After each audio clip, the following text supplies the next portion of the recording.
आपल्या देशामध्ये आपल्याच मागण्यासाठी रास्त मागण्यासाठी उपोषण करायची वेळ येते, ही अतिशय मोठी शोकांतिका या देशात आपण अनुभवतो आहोत। मित्रांनो, घटनेने अधिकार दिलेत, मूलभूत अधिकार दिलेत, अभिव्यक्ती स्वातंत्र्य दिलंय, संघटन स्वातंत्र्य दिलंय, विचार स्वातंत्र्य दिलंय। मागासवर्गीयांना या देशामध्ये समान संधीसाठी विशेष संधी देण्याचं एक धोरण 1950 सालापासून राबवलं जात आहे। समान संधी कोणत्या क्षेत्रात? शैक्षणिक, आर्थिक, सामाजिक, राजकीय या क्षेत्रामध्ये वर्षानुवर्ष मुख्य प्रवाहापासून अलग राहिलेल्या लोकांना मुख्य प्रवाहात आणण्यासाठीचं विशेष धोरण आपल्या देशात राबवलं जाते।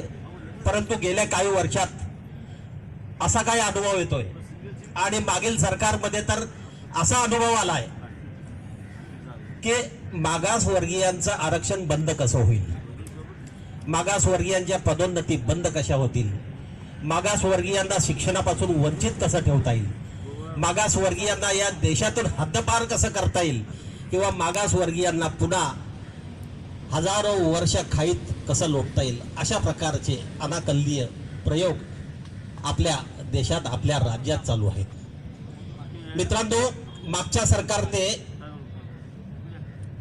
24 नोव्हेंबर 2017 एक अधिसूचना काढली। अधिसूचना रक्त नातेसंबंधाची होती। रक्त नातेसंबंधाच्या व्हॅलिडिटी ज्याच्याकडे असतील त्याला कोणतीही तपासणी न करता व्हॅलिडिटी देण्यात यावी, अशा प्रकारची अधिसूचना होती। काही निर्णय घेत असताना आपण ते कोणासाठी घेतो आहोत? मागणी आमची होती का? मूळ भटक्या विमुक्तांची मागणी होती का? मूळ मागासवर्गीयांची मागणी होती का? या देशात राहणारे मागासवर्गीय ही मागणी करत होते का? तर ही मागणी आपण करत नव्हतो मित्रांनो। ही मागणी करत कोण होते? जर ह्या देशात सवर्ण लोक आहेत आणि मागासवर्गीयांच्या सवलती लाटण्याचा प्रयत्न करत आहेत, ही त्यांची मागणी। ही मागणी मान्य कोणी केली? तर ह्या मागच्या भाजप सरकारने, ह्या भाजप सरकारने रक्त नातेसंबंधाचा अधिसूचना काढून बोगसांना मोकळं रान करून दिलं। मित्रांनो, यातून नुकसान कोणाचं झालं? तुमच्याने आमचं नुकसान झालं। मागासवर्गीयांच्या सवलती लाटण्याचा जो एक प्रकार फार मोठा या महाराष्ट्र राज्यात, या देशात चालू आहे मित्रांनो, या अधिसूचनेच्या द्वारे त्यांनी अधिसूचना काढल्याबरोबर आपण दुसऱ्या दिवशी मुख्यमंत्र्यांना खुले पत्र दिलं। मुख्यमंत्र्यांना सांगितलं की तुम्ही अशा प्रकारे सरसकट व्हॅलिडिटी वितरण करण्यासाठीची अधिसूचना तात्काळ रद्द करावी। तर त्यांनी आपल्याला बोलावलं मित्रांनो, त्यांनी विचारलं की ह्याच्यामध्ये आपण काय करू शकतो? म्हटलं तुम्ही सरसकट व्हॅलिडिटी देण्याचा हा जो प्रकार आहे हा तात्काळ रद्द करावा, तो आम्हाला मान्य नाही। तर मग ह्याच्यामध्ये काय करता येईल? तर ह्याच्यामध्ये हे करता येईल की ज्यांच्याकडे व्हॅलिडिटी आहे त्यांची आम्ही यादी बार्टीच्या वेबसाईटवर टाकू। बार्टीच्या वेबसाईटवर आल्यानंतर जर 15 दिवसात तुम्ही सांगितलं नाही की एखादा व्यक्ती खोटा आहे आणि त्याची तक्रार केली नाही तर त्याला आम्ही व्हॅलिडिटी देऊ। मित्रांनो, 2017 नंतर हजारो लोकांच्या याद्या बार्टीवर प्रसिद्ध होतात। अनेक लोक त्याच्यामध्ये बोगस आढळतात। आपण तक्रारी करतो, तक्रारी केल्यानंतर त्यांच्या केसेसच्या सुनावणीला आपण हजर राहतो, अनेक केसेस आपण जिंकतो। मित्रांनो, याच संदर्भात हरिभाऊ राठोड विधान परिषदेत हा प्रश्न त्यांनी एवढ्या कळकळीने मांडला आणि बोगस राजपूत भामटात जे आहेत, बोगस राजपूत भामटांनी जी घुसखोरी विमुक्त जाती भटक्या जमातीमध्ये केलेली आहे, लाखोच्या संख्येने दाखले वितरित झालेत। हरिभाऊ राठोड ते विधान परिषदेमध्ये, विधान भवनात, विधिमंडळात, कायदे मंडळात हा प्रश्न लावून धरला आणि या प्रश्नाला वाचा फोडली। मित्रांनो, माननीय हरिभाऊ राठोड हे भटक्या विमुक्तांचे एक महान नेते आपल्याला लाभलेले आहेत। ते माजी खासदार आहेत, माजी आमदार आहेत आणि या तमाम भटक्या विमुक्तांचे ओबीसीचे नेते म्हणून आज आपल्या समोर उदयाला आलेले आहेत। त्याचबरोबर माननीय अरुण गाडे साहेब या ठिकाणी या मंचावर उभयता दोघेही आमरण उपोषणाला का बसतात? तर ते तुमच्या आधी आमच्यासाठी बसतात।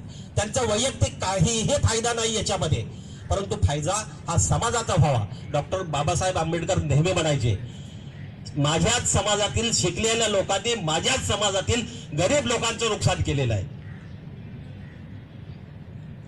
माझं म्हणणं काय या माध्यमातून, आपल्या समाजातील शिकलेल्या लोकांनी आपल्या समाजातील गरीब लोकांना नेहमी मदत केली पाहिजे, परंतु तसं घडत नाहीये. आपल्या समाजातील काही IAS ऑफिसर झाले तर ते अरे मी त्यातला नाहीये असं म्हणून अंग काढताना दिसतात आणि आपण करत असलेल्या चळवळीत दुरान्वयाने संबंध येऊ देत नाही. तर असा प्रकार हा आपल्यात जोरात फोफावत चाललेला आपण गेल्या काही दिवसात पाहत आहोत. मित्रांनो, आपल्या मागण्या काय आहेत, तर आपल्याला पदोन्नतीमध्ये आरक्षण लागू करावं. आता पदोन्नतीमध्ये आरक्षण लागू करावं तर महाराष्ट्र राज्य एक असं राज्य आहे की हे फारच गोंधळ घालत आहे. अनेक प्रश्नामध्ये यांना गोंधळ घालण्याची सवयच आहे. आज इतर राज्याने, आंध्रा म्हणा, कर्नाटक म्हणा, इतर राज्य म्हणा, या ठिकाणी त्यांनी त्यांचे निर्णय घेतलेले आहेत. त्यांनी पदोन्नतीमध्ये आरक्षण कायम ठेवलेलं आहे. परंतु महाराष्ट्रात हा प्रकार अत्यंत गोंधळ घालण्याचा प्रकार 1961 सालापासून चालत आलेला आहे. आपण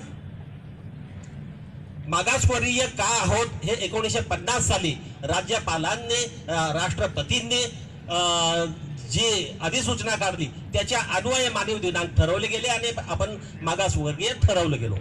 याच्यानंतर जे काही लोक आपल्याला सवलत मिळावी अशासाठीचा जो लाभ पदरात पाडून घेण्यासाठी पुढे येतात, तर त्या लोकांनी आपलं नुकसान करायचं काम केलं. काही शिकलेल्या लोकांनी त्यांना मदत केली. आपल्याच काही शिकलेल्या लोकांच्या सह्या असलेले व्हॅलिडिटी सर्टिफिकेट त्यांच्याकडे आहेत. या लोकांना, आपल्याच लोकांचं नुकसान करण्यासाठी आपण बाबासाहेब आंबेडकरांनी ही सवलत मिळवून दिली का, हा मोठा एक प्रश्न या ठिकाणी आपल्याला पडतो. मित्रांनो, दुसरा प्रश्न आहे नॉन क्रिमी लेअर. आपण क्रिमी लेअर मध्ये मोडत नाही आहोत. हे सुरुवातीला जेव्हा क्रिमी लेअर सिद्धांत लागू करण्यात आला त्यावेळेला आपण क्रिमी लेअर मध्ये मोडत नव्हतो. अचानकपणे त्यानंतरच्या काही वर्षात आपल्याला क्रिमी लेअर म्हणून घोषित केलं आणि आपल्याला त्या भटक्या आणि विमुक्तांना क्रिमी लेअरच्या माध्यमातून मिळणाऱ्या सवलतीचा लाभ आपल्यापासून काढून घेण्यासाठीचे प्रयत्न या माध्यमातून करण्यात आले. मित्रांनो, क्रिमी लेअरची जाचक अट रद्द झाली पाहिजे आणि झालेच पाहिजे. मित्रांनो, पदोन्नतीचा विषय, नॉन क्रिमी लेअरचा विषय, हे दोन विषय संपल्यानंतर येतो जातनिहाय जनगणना. ओबीसींची, भटक्या विमुक्तांची जातनिहाय जनगणना ही झालीच पाहिजे. आपल्याला तरी कळू देत आपण या देशात नेमके किती आहोत, आपण महाराष्ट्रात किती आहोत, आपण संख्येने जास्त आहोत. आपली एकूण बेरीज केली तर 85% आपण मागासवर्गीय या देशात आहोत. परंतु उरलेले 15% लोक हे आपल्याला दाबून टाकत आहेत. आपण राजकीय, सामाजिक, आर्थिक क्षेत्रात जी मुसंडी मारलेली आहे ती मुसंडी ह्या लोकांना सहन होत नाही आणि ह्या माध्यमातून मोठ्या संख्येने असलेल्या ओबीसी, दलित, मागासवर्गीय, आदिवासी ह्या लोकांना ते वारंवार दाबण्याचा प्रयत्न करतात. मित्रांनो, आम्ही कायम एक मागणी करत आहोत की घटनात्मक सवलत आम्हाला या देशात मिळाली पाहिजे. तो आमचा घटनात्मक अधिकार आहे, हक्क आहे.